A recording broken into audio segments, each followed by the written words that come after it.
Hello बच्चों, मैं हूं अंकुश और आप देख रहे हैं आपका अपना मैथमेटिक्स चैनल गणित अंक।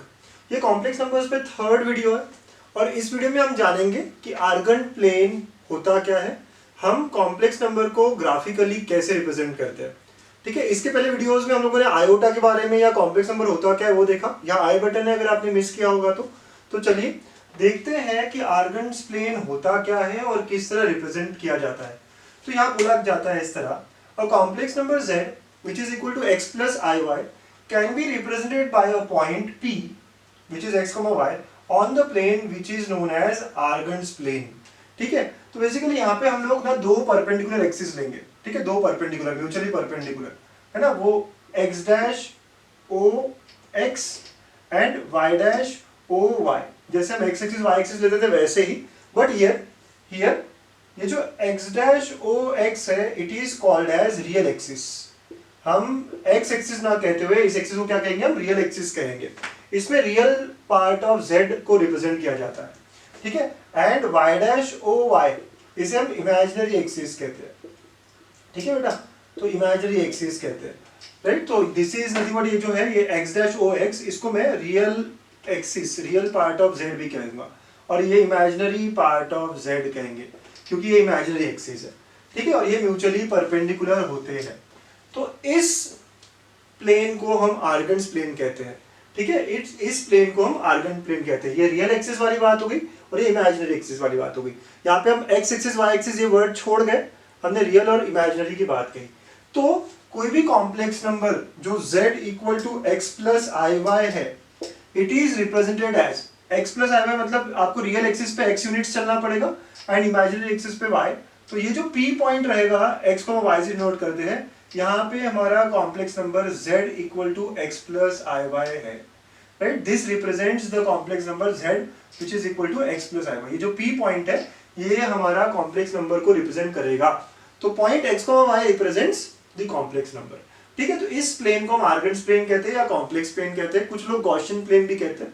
ठीक है, तो आप समझे होंगे। ठीक, चलिए एक एग्जांपल से लेते हैं बेटा। अगर कोई कॉम्प्लेक्स नंबर दिया है z which is equal to 3 plus 4 है, तो इसको मैं आर्गन्स प्लेन में कैसे दिखाऊंगा। तो बेटा इसको मैं आर्गन्स प्लेन में कैसे दिखाऊंगा, ये मेरा है रियल एक्सिस, ओके, और ये है हमारा इमेजिनरी एक्सिस। तो रियल पार्ट क्या इसका 3 है, तो आपको यहाँ से 3 यूनिट्स चलना पड़ेगा। ठीक है, और इमेजिनरी पे आपको 4, तो ये 4 रहेगा। Therefore a point which is 3, 4 ये रिप्रेजेंट करेगा complex number z which is 3 plus 4 है। इसको उल्टा भी देखिए, अगर कोई पॉइंट 3, 4 है, राइट, आर्गन्स प्लेन पे है, तो वो कॉम्प्लेक्स नंबर कौन सा दिखा रहा है, 3 प्लस 4i दिखा रहा है। ठीक है, तो बहुत ही अच्छी और सिंपल सी बात है आर्गन्स प्लेन के ऊपर। ठीक है, ओके, चलिए नोट टाइम है ना, फटाफट से हम लोग 5 नोट्स बनाएंगे सर, हमेशा की तरह, है ना। तो what are the notes that we have here. So note time, पहला नोट है, if z is purely real, अगर z प्योरली रियल रहेगा then z lies on real axis, है ना, क्योंकि इसका इमेजिनरी पार्ट क्या होगा, 0 होगा। जो भी प्योरली रियल है वो कैसे फॉर्म में होगा सर, x, 0 के फॉर्म में होगा, राइट। ओके, सो p जो होगा हमारा x, 0 के फॉर्म में होगा। तो अगर कोई भी प्योरली रियल कॉम्प्लेक्स नंबर है, फॉर एग्जाम्पल 1, 0, -1, 0, राइट, ये सारे कॉम्प्लेक्स नंबर जो होंगे वो कहाँ लाया करेंगे, रियल एक्सिस पे लाया करेंगे। दिस इज 1, 0 पॉइंट, -1, 0 पॉइंट, ये सारे रियल एक्सिस पे ही लाए करेंगे सर। ठीक है बेटा, तो ये हमारा फर्स्ट पॉइंट है। Okay, next second point, if z is purely imaginary, अगर ये जो कॉम्प्लेक्स नंबर है प्योरली इमेजिनरी है, मतलब क्या, इसका x कंपोनेंट 0 होगा। ठीक है, तो z will be nothing but i y। ठीक, तो जो करस्पॉन्डिंग पॉइंट होगा वो कैसे होगा, 0, y होगा। So therefore it lies on, so that is it, z lies on imaginary axis. ठीक है, तो किस पे लाई करेगा, इमेजिनरी एक्सिस पे लाई करेगा। फॉर एग्जांपल अगर मैं 0, 1 कह रहा हूँ, 0, -1 कह रहा हूँ, ठीक है, सारे कॉम्प्लेक्स नंबर किस पे लाई करेंगे सर, इमेजिनरी पे, 0, 1। ठीक है, 0, -1 नीचे रहेगा। तो ये सारी बात होगी। ओके बेटा, ये सेकेंड हुआ। Okay sir, second part. ठीक है, नाउ थर्ड पार्ट, इस फिगर की तो जरूरत है मुझे। थर्ड देखिए आप, बहुत इंपॉर्टेंट पॉइंट अब दे रहा हूं मैं, है ना, ये बहुत इंपॉर्टेंट है, यहाँ हम सिर्फ इंट्रोड्यूस कर रहे हैं, आगे इसको डिटेल में पढ़ेंगे। Modulus of a complex number. Okay, modulus of a complex number, तो क्या होता है सर मॉड्यूलस। ठीक है, थर्ड पॉइंट जो है मॉड्यूलस, आप कह रहे हो बहुत इंपॉर्टेंट है। होता क्या है ये बच्चों, मॉड्यूलस का मतलब है डिस्टेंस और length of segment OP. Okay, so length of segment, line segment OP is called modulus of a complex number, is called as modulus of a complex number। ठीक है, ऐसा हो जाता है ये। अच्छा, तो अगर if z is equal to x plus iy, ठीक है, तो मॉड्यूलस ऑफ z क्या होता है? ठीक है, सो मॉड्यूलस ऑफ z क्या होता है? सबसे पहली बात तो इसको डिनोट करते हैं, denoted by, it is denoted by mod of z, मतलब ऐसे मॉड्यूलस है ना, मैग्नीट्यूड ले रहे हैं। बेसिकली वेक्टर से रिलेट करता है बच्चों, है ना, कॉम्प्लेक्स नंबर्स बहुत ज्यादा वेक्टर से रिलेट करता है, हम देखेंगे आगे आगे। तो ये ओपी का लेंथ जो है, so mod of z is equal to, O तो ओरिजिन है, तो अगर आप डिस्टेंस फॉर्मूला लगा लेते हैं तो ये क्या होगा, root of x square plus y square होगा, राइट। आप निकाल सकते हैं आराम से डिस्टेंस फॉर्मूला लगा के। तो mod of z is nothing but root of x क्या था, रियल पार्ट ऑफ z था, तो रियल पार्ट ऑफ z का स्क्वायर, प्लस y क्या था, इमेजिनरी पार्ट ऑफ z था, तो इमेजिनरी पार्ट ऑफ z का स्क्वायर हो गया।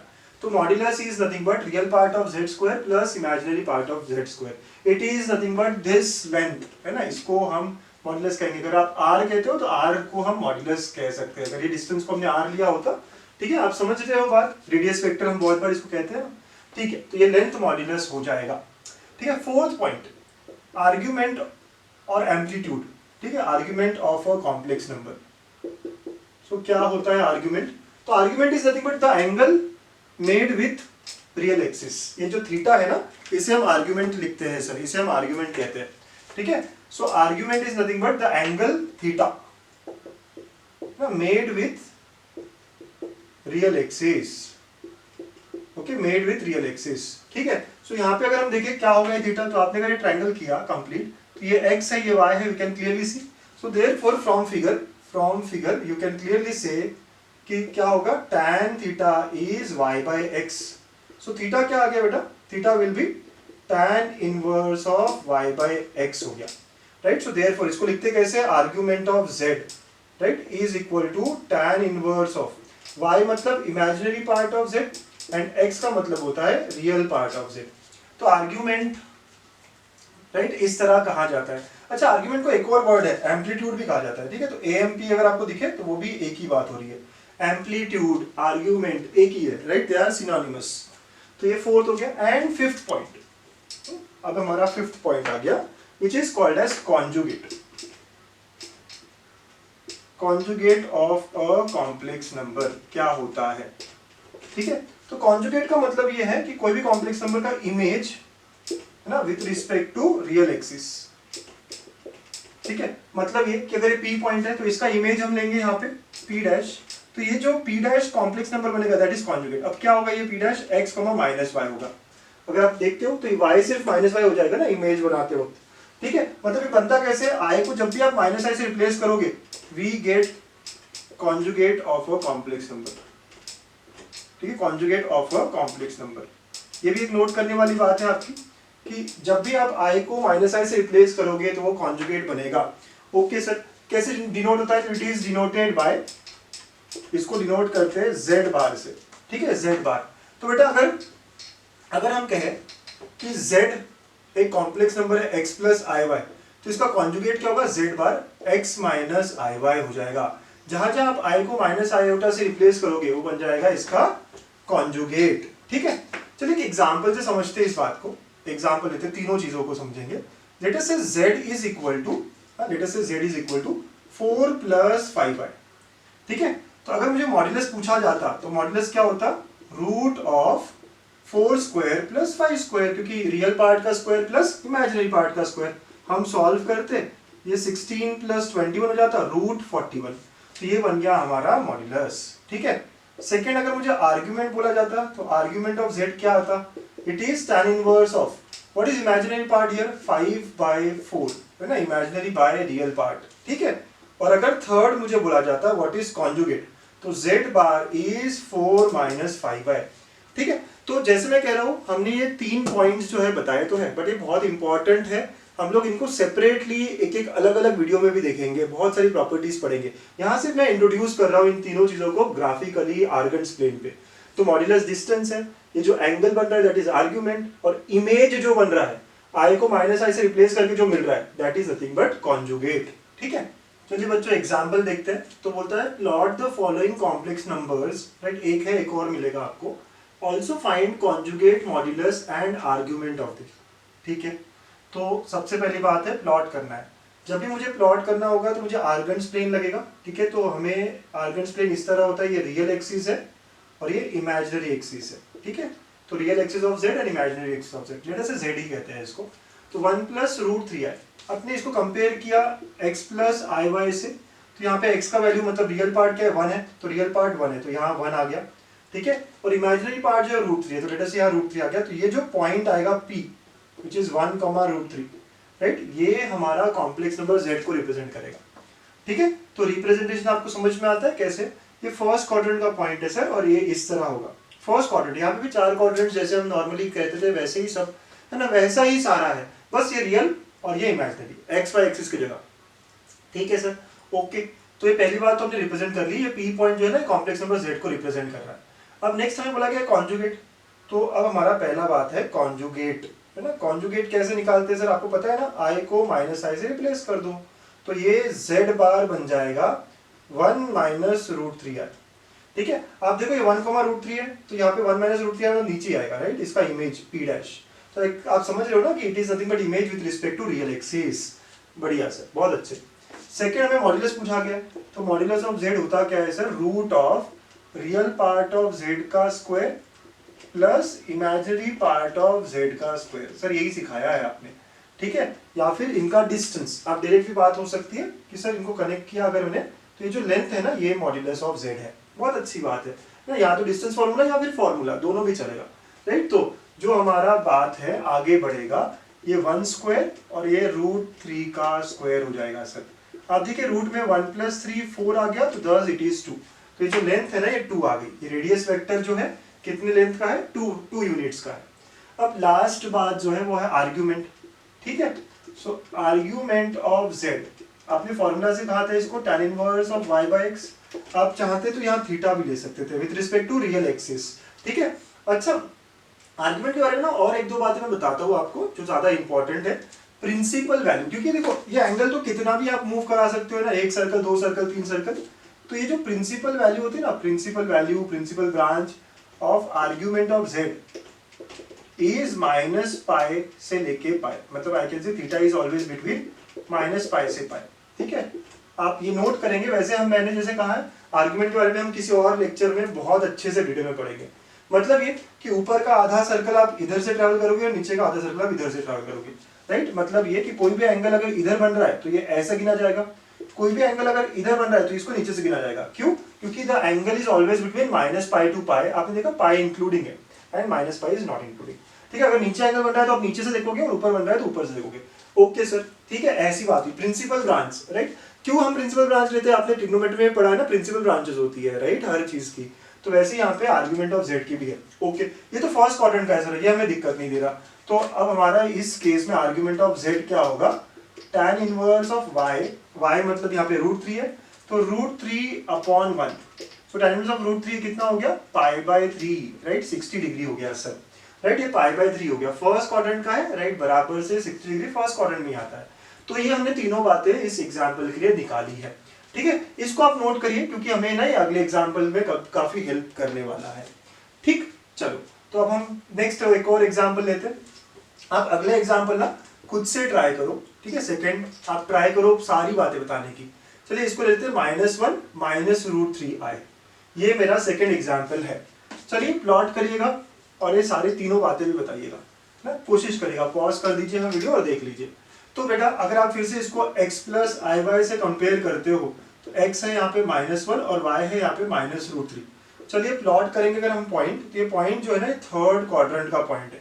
तो अगेन आप, ये है हमारा रियल पार्ट ऑफ z और ये हमारा है इमेजिनरी पार्ट ऑफ z। तो -1 यहाँ आ गया और माइनस रूट 3, राइट। तो ये माइनस रूट 3 हो गया और ये -1 हो गया। This is the point P which is -1 minus root 3 और ये कॉम्प्लेक्स नंबर z को रिप्रेजेंट कर रहा है। बहुत अच्छे, बहुत ही बढ़िया। ठीक है, अब नेक्स्ट अभी तीनों पॉइंट हमें जो निकालनी है, सबसे पहले निकालनी है हमें कॉन्जुगेट सर। सो कॉन्जुगेट इसका इमेज होता है, तो इसका जो इमेज है P का वो यहाँ आएगा इस बार, राइट। तो p डैश जो है यहाँ आएगा सर। ओके, तो आपका ये पॉइंट क्या हो जाएगा, x तो -1 होगा और y जो है ना √3 हो जाएगा। ठीक है, यही बात आप यहाँ से भी कर सकते थे। z bar is equal to -1, आप i को -i से रिप्लेस करोगे तो ये क्या होगा, पूरा प्लस हो जाएगा सर। तो प्लस √3i, आपको सिर्फ क्या करना है, जहां जहां i है वहां आपको -i से रिप्लेस करना है। ठीक है, तो ऐसा आपका कॉन्जुगेट आ गया, बहुत बढ़िया। ठीक, तो ये आपका कॉन्जुगेट रहा। सेकंड, मॉड्यूलस देखना है आपको। ठीक है, तो मॉड्यूलस क्या होता है सर, डिस्टेंस। तो mod of z is equal to root of real part का स्क्वायर और इमेजिनरी पार्ट का स्क्वायर। तो -1 का स्क्वायर प्लस -√3 का square, which is after solving 2। तो सर मैग्नीट्यूड या लेंथ जो है ना, रेडियस वेक्टर का लेंथ सेम आया, ये भी 2 ही आएगा। Right, this is modulus of z। ठीक है, ये मॉड्यूलस ऑफ z है। थर्ड बात है आर्ग्यूमेंट ऑफ z, और ये इंटरेस्टिंग है। राइट, ये इंटरेस्टिंग है। अगर आप सिंपली फॉर्मूला से जाओ, tan inverse of y by x। ठीक है, तो ये हो गया आपका tan inverse of y by x, मतलब -√3 अपॉन -1। तो ये आपको tan इनवर्स ऑफ √3 देगा, which is nothing but π/3। But क्या इसका आंसर π/3 है? बिल्कुल भी नहीं सर। राइट, इसका एंगल ऐसा आएगा, इसका एंगल क्या आएगा, ऐसा आएगा। तो सर क्या करूं मैं? तो आपने जो π/3 निकाला ना, वो ये एंगल है एक्चुअली। तो कैन यू अंडरस्टैंड कि इसका आंसर क्या होगा? राइट, ये π/3 तो नहीं होगा सर। ये π/3 मतलब 60 यहाँ से आया है, तो यहाँ से कितना होगा, ये -2π/3। कितना होगा बेटा, -2π/3। आपको बहुत ना लॉजिकली भी जाना पड़ेगा यहाँ से। तो ये आंसर करेक्ट नहीं है सर। ठीक है, ऐसा नहीं कर सकते, क्योंकि आपका प्रिंसिपल वैल्यू क्या है, बिटवीन -π एंड π। तो जो नीचे रहेगा रेडियस वेक्टर, हमारा जो रेडियस वेक्टर या कॉम्प्लेक्स नंबर जो है नीचे रहेगा, तो उसको हम निगेटिव साइड से मेजर करेंगे। तो ये एंगल कितना है, तो ये 60, ये बात तो बराबर है, बट 60 सिर्फ और सिर्फ x एक्सिस से है। तो इधर से क्या हो जाएगा 120, बट नीचे से होने के कारण ये क्या होगा, negative. So here argument of z from figure -2π/3 है। ओके, अच्छा कोई मेथड नहीं है क्या सर? मेथड है, लेकिन हमने कहा ना हम आर्ग्यूमेंट को एक अलग से टॉपिक में पढ़ेंगे, वहां पता करेंगे। यहाँ तो मैं सिंपली प्लॉट करके पता कर लिया कि ये क्या है, नीचे से -120 डिग्री है। आई होप आपको आर्ग्यूमेंट वाली बात अच्छे से समझ में आई है कि इसका प्रिंसिपल ब्रांच हमेशा ऐसा होता है। राइट सर, मैं तो ऐसा नहीं ले सकता क्या? ऐसा ले सकते हो, गलत नहीं है, बट किसी ने रूल बनाया है। क्या बनाया है कि ऊपर का हाफ आप 0 से 180 लेंगे और नीचे का हाफ निगेटिव में लेंगे। तो निगेटिव में क्या लोगे, तो -180 तक लोगे। तो ये नीचे है ना, तो इसलिए आपको इसका आंसर निगेटिव ही देना पड़ेगा। प्रिंसिपल ब्रांच बनाई हुई है, उसी से स्टिक करना पड़ेगा। ठीक है, तो ये हमारा क्वेश्चन नंबर 2 था। चलिए अब मैं आपको एक क्वेश्चन दे रहा हूँ, थर्ड क्वेश्चन, ये आपके लिए है ना, मैं सॉल्व नहीं करूंगा। आपको बस मुझे बताना है कि कौन से क्वाड्रेंट का और इसका आर्ग्यूमेंट क्या है। सो लेट अस से थर्ड, ये सारी चीजें आपने लिख के आंसर में लिखोगे, राइट, कमेंट में लिखोगे। सो थर्ड हमारा पॉइंट है z is equal to let us से -√3 प्लस i। ठीक है, ये हमारा पॉइंट है। तो आपको मुझे बताना है कि इसका कॉन्जुगेट क्या है, मॉड्यूलस क्या है और आर्ग्यूमेंट क्या है। सो आप कमेंट में आंसर करोगे, ठीक है, तो मुझे समझ में आ जाएगा कि आपको आर्गन्स प्लेन ठीक से समझा है। तो बच्चों कैसे कॉम्प्लेक्स नंबर को ग्राफिकली दिखाते हैं, आर्गन्स प्लेन पे रियल एक्सिस, इमेजिनरी एक्सिस होता है। ठीक है, और हमने देखा कैसे कॉन्जुगेट, मॉड्यूलस और आर्ग्यूमेंट होता है ना। इनको हम डिटेल में देखने वाले हैं और आगे की सेशंस में, आगे के लेक्चर्स में। So please stay connected for more such videos. Thank you.